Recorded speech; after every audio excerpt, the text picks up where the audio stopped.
Annika Lucas. The most insecure and immature men need power and the most because they're the most dead. Annika Lucas. It's the small things in life that truly matter.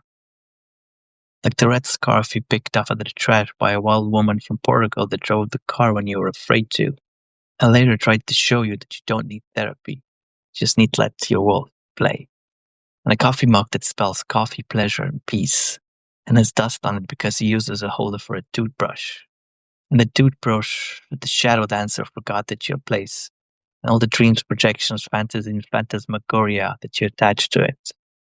And it actually simply was what it was. Desperate and maddening search for meaning in it is probably what drove you crazy. The picture of a saint that the small genius girl with a cute smile and a perfect body left you. And you kept it.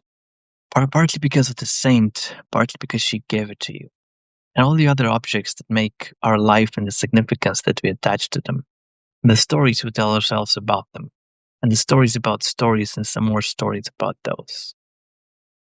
And sometimes, more often than not, a cup is just a cup. Toothbrush is just a toothbrush, and a saint is just who he is. The attachment to all in those trinkets that our egos make holy and important and essential are so filled with emotion, delusion, and mind-made chatter that there's little space for love. As the master mistress you once tried to marry once said, when the ego is the master of wisdom, there is no room for love. And a few sentences she said contained more wisdom than all your lectures, explanations, escalations, protestations, and whatnot you used to fill the void that could not be filled by anything but emptiness. Shunyata, which could also be called fullness, is the magician pretending to be Buddha, or maybe it's the other way around, perhaps, said yesterday.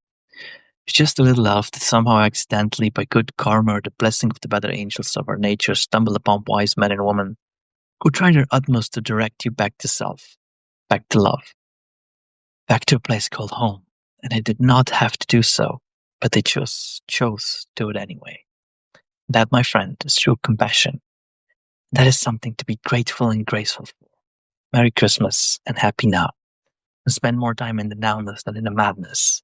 And should you choose to walk the way, the gentleman poet warrior that inspired you, and many even to start writing so elegantly thread. Start now. It is good. Time is